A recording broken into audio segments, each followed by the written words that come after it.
us with a couple of questions to start out, but we've got Slido. I know that there are questions that are going to come up as we're in discussion, so I can see them both on the board and here. I'll try and weave some of those in as well so that we don't get to the end of a really good discussion and no one's had a chance to have a question asked. So if something comes up and you've got a burning question, pop it into Slido and I'll try and put it into the mix. So to start out talking about responsible AI, one of the things that comes up frequently is regulation. What are the rules of the road that we're going to be working with?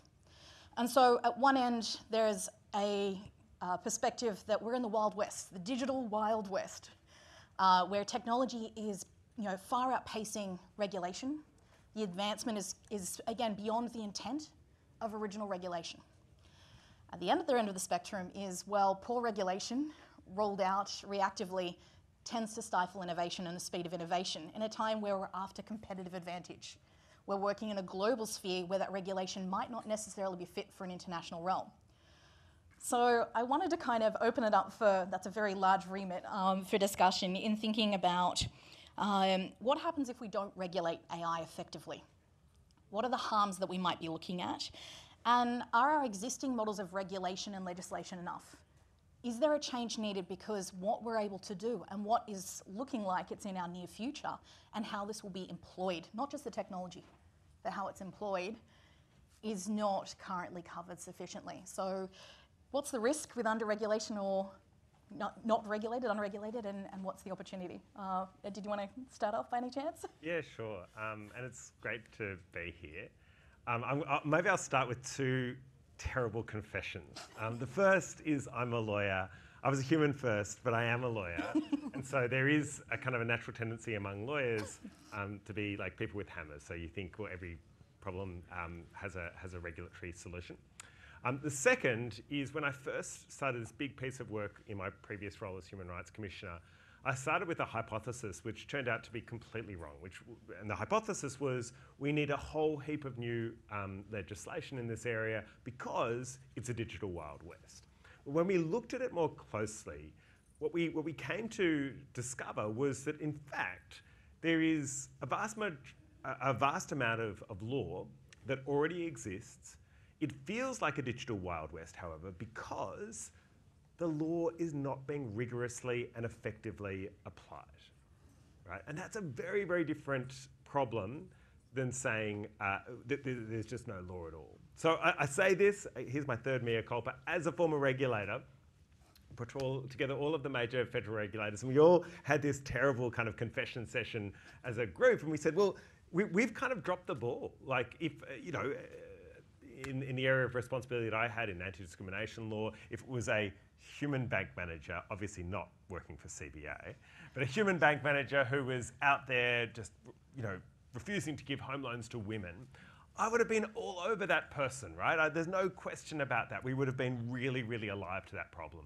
But if the problem is the result of an algorithm misfiring, and this is not a completely hypothetical example, right? This is a genuine problem, especially in the home loan space, but a range of other financial services and products as well.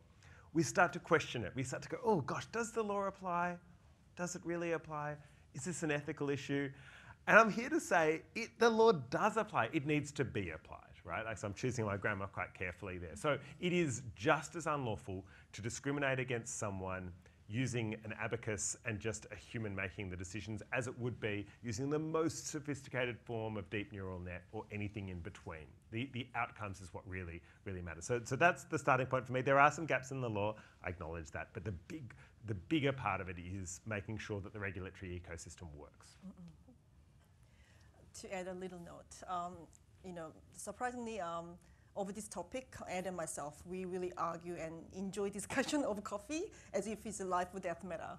So this is really close to our heart. And I totally agree with Ed's point about the laws there. Everything's, it's not like we have to create a new law, but the thing is, back to diversity and inclusion. So what we really need to do is, we need to be more thoughtful about before implementing the models, before implementing the policies, we have to ensure that the team, the committee or working group we are creating is diverse and inclusive enough, which means not just ticking off the box exercise, rather you have to really thoughtfully consider, have we considered all different cohort of people, different age group, and different profile of people, so that we are really careful about thinking after this law is implemented, is going to do any harm to particular cohort of people. After the model is developed, is going to harm to any people, cohort of segment of people, because we haven't carefully thought about it. So I'm bringing back to the empathy, to AI and technology, and why it's so important to actually implement the right laws and policy makings to really implement and to democratize AI and deliver AI for good. Yeah. That's a great segue for me. I would also like to confess that I am a lawyer and have no expertise whatsoever in this technology or data and need to learn from you guys.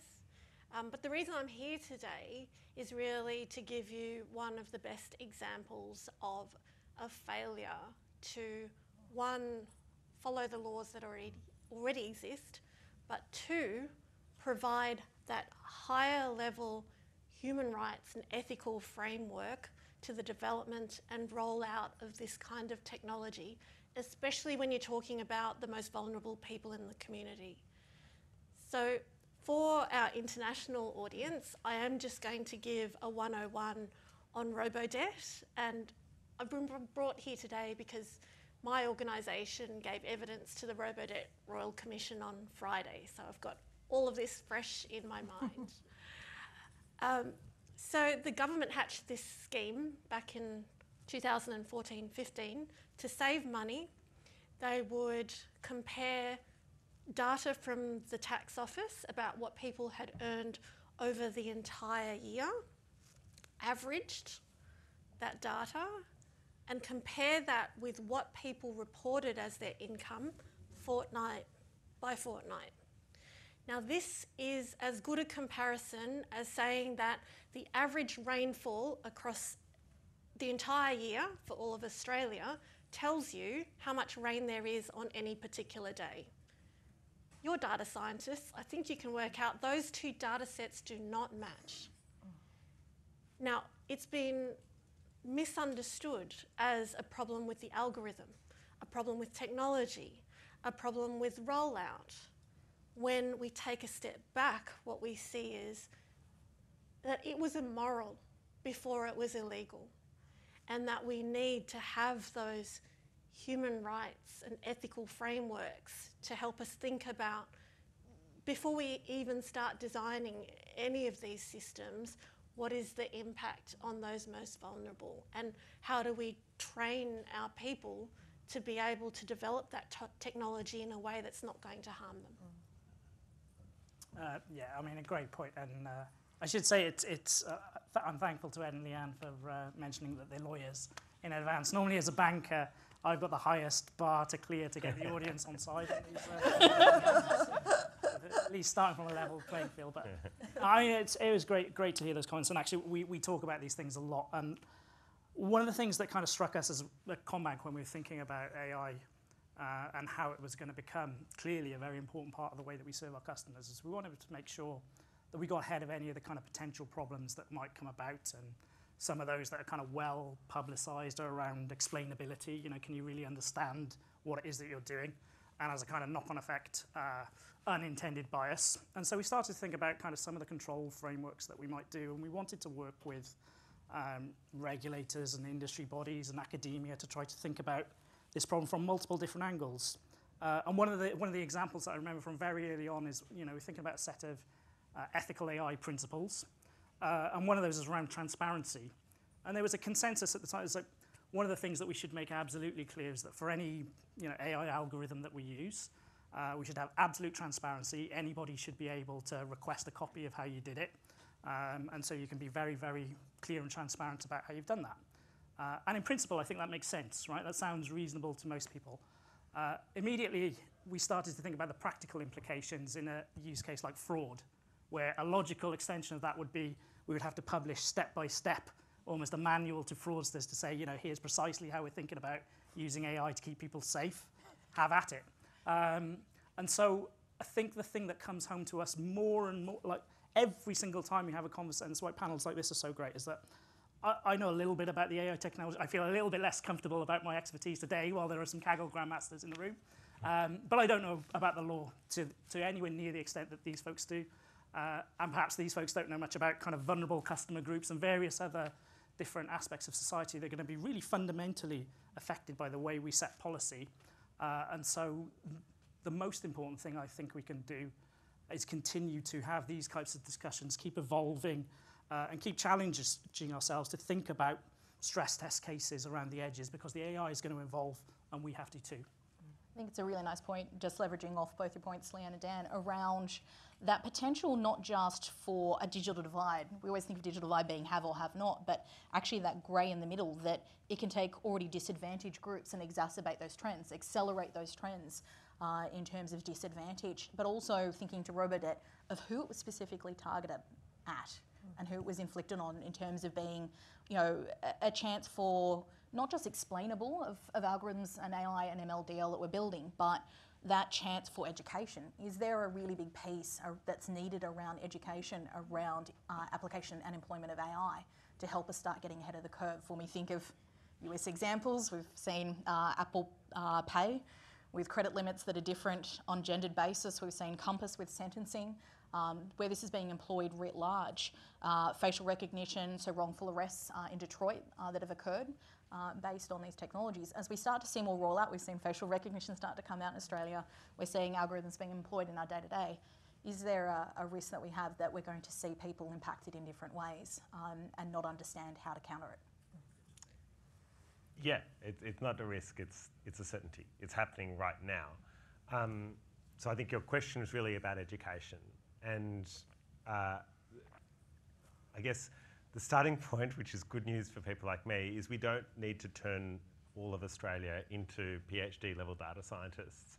But what we do need to do is acknowledge the fact that increasingly AI is going to be integrated into almost every aspect of our life. And so what that means is, I mean, to choose an analogy, right? We're a country where cars are still basically ubiquitous. So pretty much everyone needs to learn something about cars, right? Like, so if you run into a car, it's going to do more harm to you than you are to it. So there's just basic information there that we make sure that everybody knows. If you're driving a car, you need to know a bit more. Like, you'll know the difference between the accelerator and the brake, for example, that sort of thing.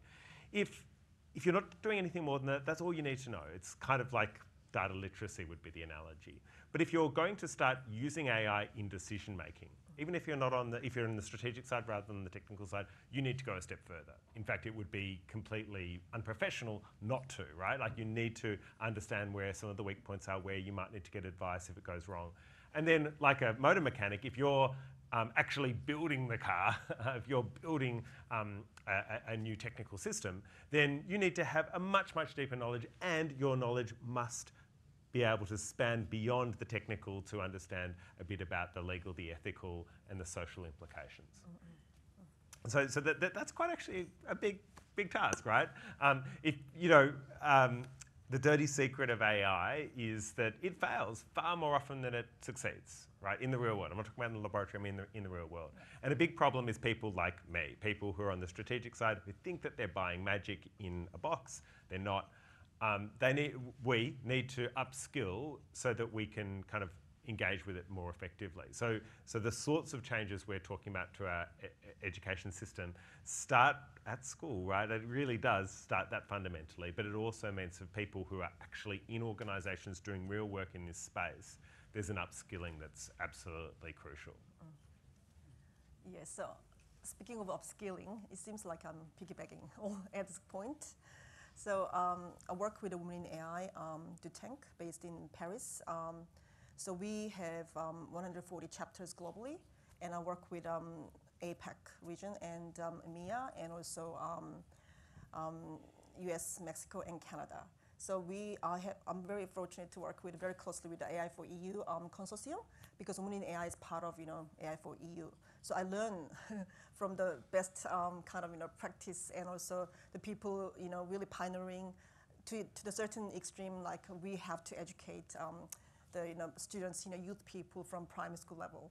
And we had this event in Dubai 2 weeks ago, and the AI minister from Dubai was insisting we need to really empower females, the girls from primary school, and they're planning to roll out this education program around responsible AI from next year, 2023. Cool. And that's how serious some part of the country is. And also I can see a lot of good movement in Australia because I've been talking to some tech providers and banking institutions as well, and very serious about how can we really educate the future Australian, the youth people who's in primary school and as well as a high school, so that they learn that not just getting the coding is the most important, rather how that coding will impact the people and community and society is more important, so that the students can really understand before they become scientists, they become really good human as well, and they care about people around them. So this education program it really looks like in 2023 is going to be a really big year for all the world, because the project I'm working with German Technology University at the moment. So we are trying to create the workshop program for the data scientists, the engineers, and also senior decision makers, and also C-suite leaders, for them how to understand what needs to be looked at and what that means for practical business decision-making process, so that ongoing education is provided so that people can be aware about, having a really good conversation is important, and bringing all different, members in the team before you do any create project is important as well. So I think the direction looks quite positive, and very looking forward to see all these great projects in 2023. Fantastic. I really love hearing you set out the different levels that are required for this education, and it's so encouraging to hear, the developments in rolling out that education. But I wanted to make the point that this skill building actually takes resources, and what we see in the social security area is a really disadvantaged, vulnerable cohort, and the investment in that skilling is just not there, because, I often say that robo-debt would not have happened if it was a similar data matching automation scheme, but directed at taxpayers. If it was about tax and about, wealthy people being targeted with a dodgy algorithm, it wouldn't have happened. So when we're talking about those most vulnerable, we really need to make sure that, in a sense, the resources should be turned on their head. You have to be more careful, more skilled, more understanding of what you're doing when you're actually applying this kind of technology to those most vulnerable. I think that's right, and it's about responsibility and accountability as well. I have to congratulate Angela for the work done on the Women in AI program. I think Australia's doing a fantastic job here. We were privileged to have one of our own, I'm not sure if Anna is in the audience, Dr. Anna Leontieva from our team, the transaction abuse piece, which I think is actually happening. Realise now I'm plugging another stream that's happening right now. Don't go, stay here. This is the cool one. But she is fantastic, and I think about the journey that CommBank's been on. When a few years ago, I think the female ratio in the team was somewhere around 13%. It's around 40% now. Still some more work to do, but diversity is bigger than that. And actually, it's fundamental that all sectors of society are not only considered, but they're actually part of the process as we develop these things from all sorts of angles. I think, Ed made the point earlier on, perhaps in the previous question, around, regulation and the law being fit for purpose to a large extent already in some of the things that are fundamentally important in this world around the use of AI. And that's true for us. If you think about a bank, it's been running on models for a very long time. It's absolutely the responsibility of anybody doing that to be able to understand and explain what they're doing, be sure that it's not discriminating unfairly. And so as we apply those things, that accountability for the people asking for these solutions, implementing them, looking at the results of them, that accountability exists with everybody, and certainly more than anybody else, the person who's responsible for the actual solution itself. And so I think it takes a range of different stakeholders to think about those things from every single angle, but the accountability has to reside with the people who are implementing these solutions for making sure it doesn't do things like Leanne just talked about. I think it's a really interesting point as well, linking into how do we incentivize, so again, I'll tap into some Slido, how do we incentivize good behaviour? So when we think about making sure that the EAs that we're employing and building are, fair, that we're dealing with elements of bias, accuracy, drift, and so on. How do we best incentivise, good behaviours, but also how do we make sure that we've got that explainability? What's the role of explainable AI, machine learning interpretability, and so on? But also these elements around who's in the team. Is there an aspect of that we need in order to make sure we're incentivising good behaviours? I'll have a crack. You go first, H2O. I think in terms of the way I think about the incentives is, AI for us at CommBank, it's been about 4 or 5 year journey, at least to date, and obviously modelling had existed for a long time prior to that. And we're very careful about the steps that we would take around making sure that our existing governance framework, which, as you can imagine, is extremely robust, caters for any implementation of AI as we're doing things, and it isn't. I was actually speaking to a very senior person in Standards Authority on Friday, and normally I'm getting very excited about whatever cool thing it is. I was really excited about, because I'd had a meeting that morning about our governance, the first time probably in my life ever I've been excited about governance, but I was explaining about how we'd adapted to think about things like self-learning models and how you can do things that are kind of right by customers but still be very kind of safe and transparent about those things within a well-governed framework. But one of the things I think that comes back to your question around kind of how do you incentivize and how do you think about, getting people on this journey. It's about what you can do with it if you get that right. So you think about things like fraud or things like, the scams that Matt Common was talking about earlier. Our people are looking at some terrible things happening to the most vulnerable people in society, and people want to help and do things about that.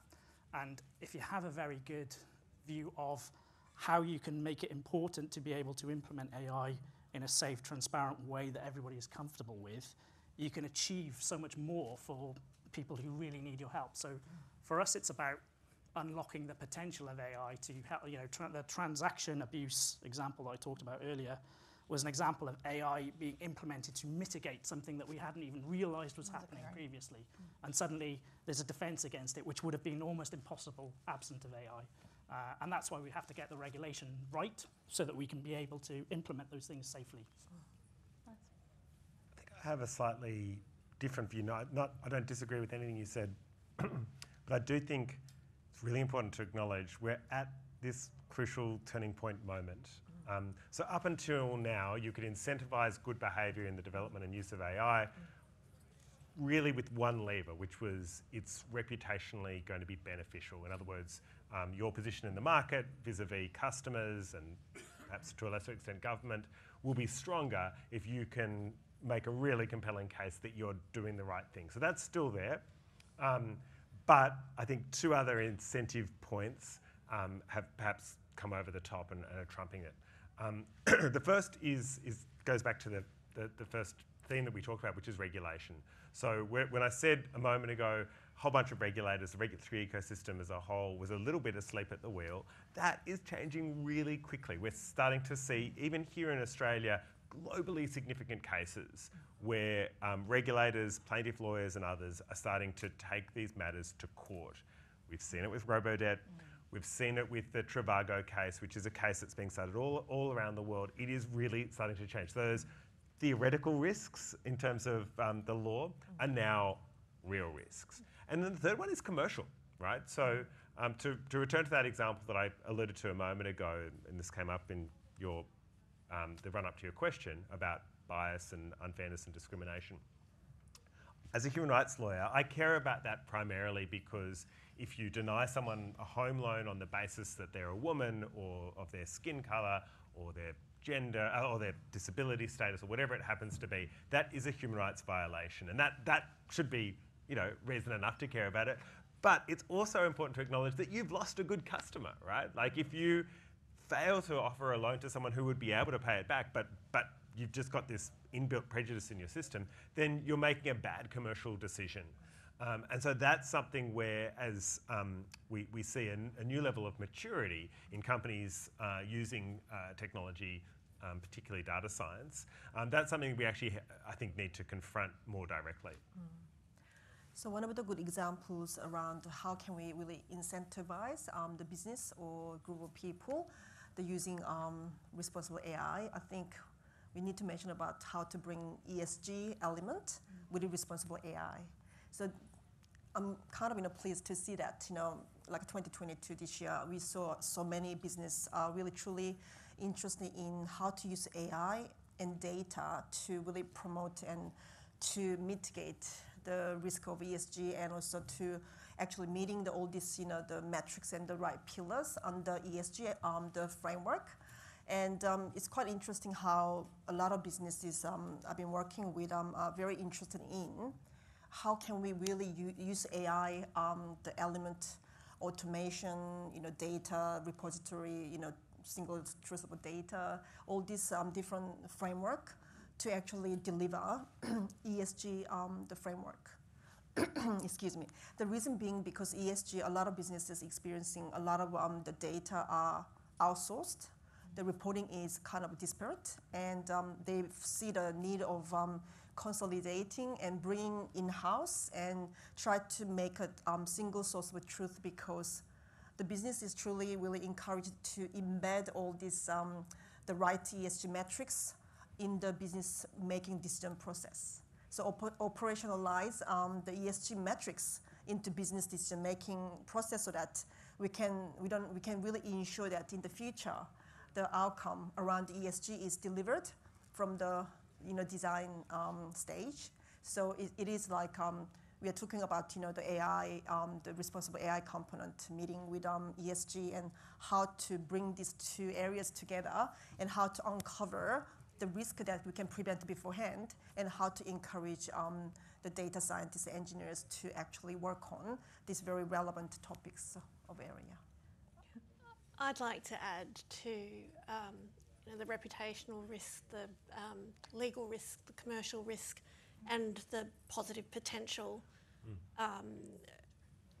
Something that I've seen throughout the entire Robodebt Royal Commission is the impact on the public servants and the staff of organisations that have to use less than ideal, ranging through to horrific uses of AI, and what that does to an organisation where it's not being done well, where it's being done unethically. You basically decimate your own organisation when you're not doing it properly. Just to riff off that point of reputation and imploding your organisation with the data element, we've seen this, we've seen so many cybersecurity breaches and data breaches recently, where people might have been quite accepting.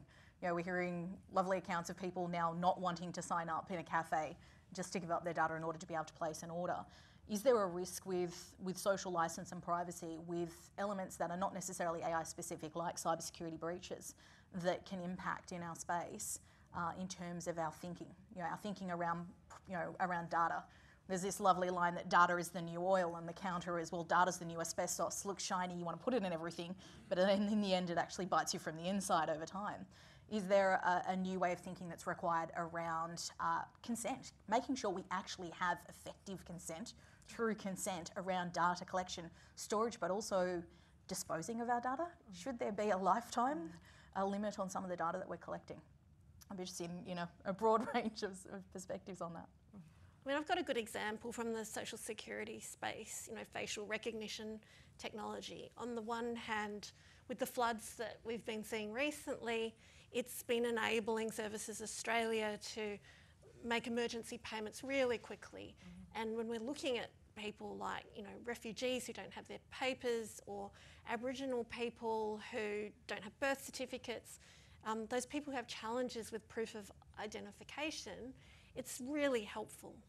But at the same time, when you look at those groups, are we really getting their consent if they're just so desperate for a payment in order to live and need to consent to facial recognition technology, or basically the whole online social security system?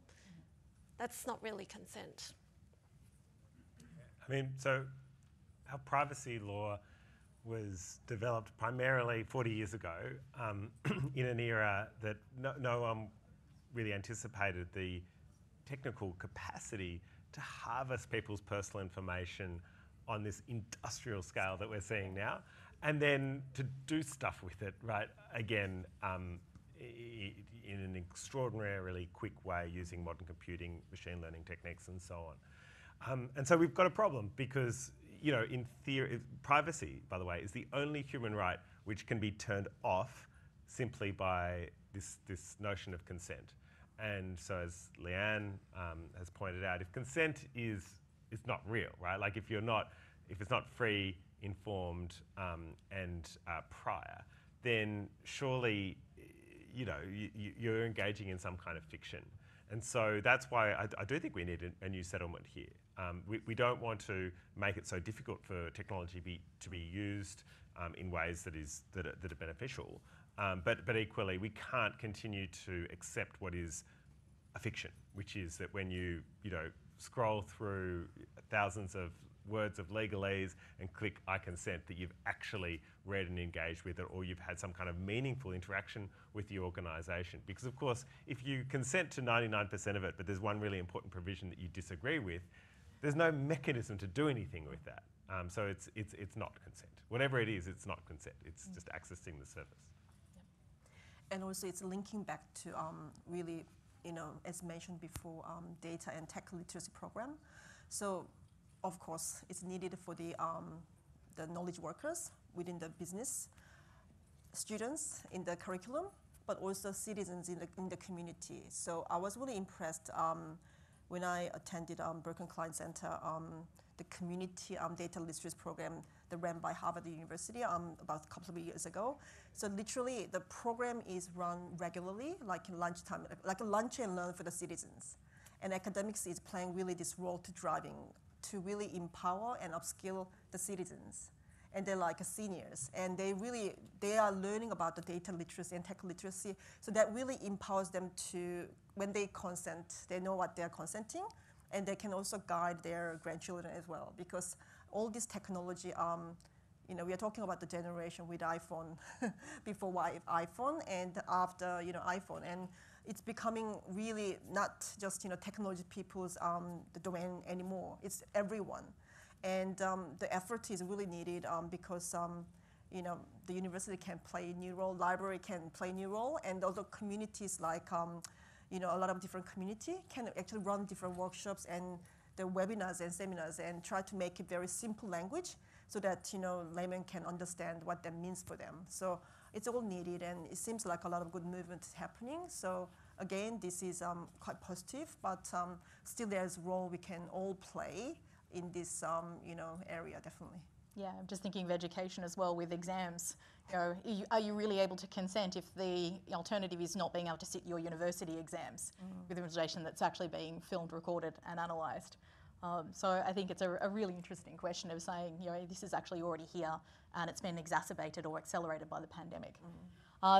One last thing I kind of wanted to kind of touch on, on a positive note, we've been covering some of the doom and gloom, but what are the positive use cases? I'm keeping in mind that I did get a notification this morning, picked up by Commonwealth Bank, that someone was trying to defraud my account, so thank you, Commonwealth AI. $4,000, it was a good one. I don't gamble that much. But what are those examples? When we think of things like personalised medicine, when we think about opportunities, into new horizons in space and communications, the creative spaces, we haven't really touched on creative spaces as well. What are those opportunities to do some good, for AI to be good, not just this doom and gloom that we sometimes may focus on? I'll maybe take that from a Combank perspective. Thank you. Sorry. The interesting one about that is, and I think it's very germane to this conversation, is that with fraud and with alerts like that, you're always weighing up what's best for the customer, which may not be exactly what you think. So for example, what would be an appropriate amount of intervention for you that you would be happy with for the purpose of potentially stopping a fraud? I remember I had a gentleman once in the audience who's like, you had stopped something that was a genuine transaction. Yeah. And he said, well, I'm really sorry that had happened, but it may well be the case that there were 1,000 other people for whom we prevented fraud as a result of that one customer being inconvenienced just marginally. And there are choices to be made around those sorts of things all the time. I think we talked about a lot of examples where AI can really make a difference in a way that couldn't possibly have happened previously. this morning. Things like our benefits finder solution, which has returned $500 million in the first year to customers. Natural disasters, our ability to get in front of these emerging things and be able to kind of help people when they really need it. There are huge opportunities there. But I think, again, one of the things that strikes us a lot is around making sure that you don't just kind of do what you think is the right thing to do. You engage and you measure it and you work out whether it is or not. I can give you a real example of this from my earlier days in Combank. We, back around the time when ATM fees started to be kind of removed, and there were still some private ATMs where you get charged a little bit of money to take money out of the ATM. And so we thought, it would be great to kind of let customers, just a little trial experiment on a small number of customers, let them know, say, for the very, very high users of the pay service, did you know in the last month or so, you spent $100 that you didn't need to accessing your money. There's, here's a map of where the ATMs are. And we're trying to help you. Thought we can help these people. And a lot of segments of customers did reduce, but there was a segment in particular, and it tended to be the ones who were kind of most, financially vulnerable, who actually increased the rate at which they were drawing out money at the paid for. And there's a human behavioural thing about that where they just didn't like being told what to do. And that's why you were very nice about not making fun of my title, for like most people do when I join the stage, it's decision scientist. But that's because we have behavioural scientists and experimental people within the team too. It's not enough to just know, to predict things that would happen. You have to think about what's the human impact of that as well. And you have to think about things in a more rounded way. But certainly, very excited about what AI can do for good.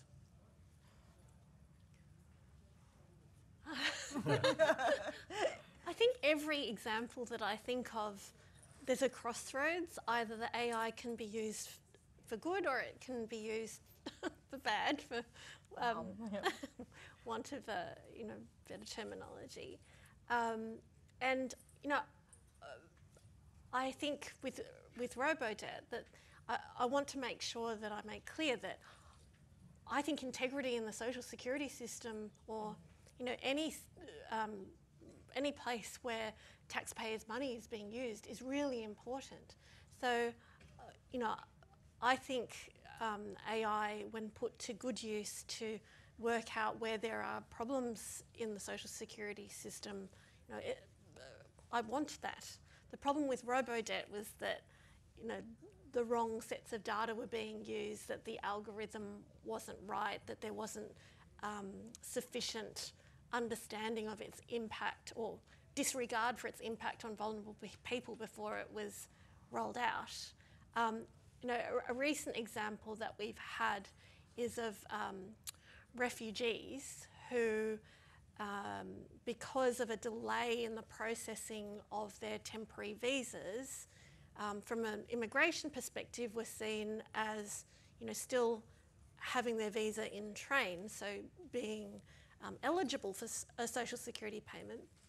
But on the social security side, there was an automatic cutting of their payment because their visa had expired. Yep. And I could see where, you'd have a positive use of automation there, either for the two systems to be able to talk to each other, or for those two pieces of data to be matched to work out which refugees have fallen into that gap between their visa eligibility and their payment eligibility.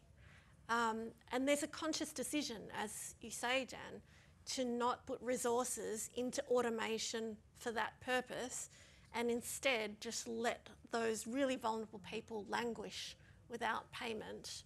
So, there's always a good way and a harmful way to go. I'm conscious that we're running down on the clock, so we've covered a lot. We've covered, everything from regulation, consent, ESG, has come into the mix as well. Again, how do we get around the bias? How do we make sure that we end up using AI for good? Back to the title, Responsible AI, what would be key takeaways? Again, 30-second quip or an area where you'd like everyone to think of as we leave. What would you like everyone to walk away thinking about? Well, I'd like to share that AI for good is very important, and it starts from actually yourself. It's not like you don't think about the people, community leaders, or the key decision makers are making a big impact. It starts from you and what you do as a data analyst, data scientist, data engineer is very, very important because it's got a huge impact. And always try to work, collaboratively, which means if you find something really useful, make sure you share it with people around you, because they will really appreciate it, and we can build on top of each other. So not everyone has to start from scratch. And yeah, I think that's what I'd like to share today. Ed? I think there's a lot to be excited. I'm a technology enthusiast, and specifically an AI enthusiast. If you think about where we've come from to where we are today, the bank manager, not CPA bank manager, but the typical bank manager from 40 or 50 years ago using a combination of their own personal prejudice and heuristics and a little bit of data to make home loan decisions. Now, so much more sophisticated, but we're still at the first generation of AI. People like Professor Cripps and others who are doing amazing work in this space to take this to the next level, to remove some of the problems of explainability, algorithmic bias and so on. That's where I think we have to be laser focused, so that we can not be self-satisfied about where we are now, but we can really sort of smooth off some of the really rough edges that we've got with first generation AI. I think my point's going to be, a little bit selfish, for want of a better word, that civil society has to be part of this journey. If we're going to hold government to account, if we're going to make sure that problems with AI get the attention they deserve, we need to make sure that civil society is well resourced to both have the training to understand what is going on. Thanks, Ed, for doing some work in that space. And then well resourced to be the whistleblower when things go wrong. Cool. I think my 30-second takeaway, you have to hold me to time because I'm very bad at this, is to engage with as many people as possible. I think everyone I deal with, it's a great panel, great people. There are great people everywhere in this auditorium and beyond, and everyone engages in really good faith. I think there's a fantastic opportunity, particularly in Australia, to really lead here. The one thing that I learn over and over again is that no one person within that ecosystem knows everything. So engage with smart people, challenge your ideas, and be humble and open and vulnerable about that. And I think together we'll get to a really good place. Thanks, great. That is a great space to finish. So if you can please join me in thanking our panel. Thank you.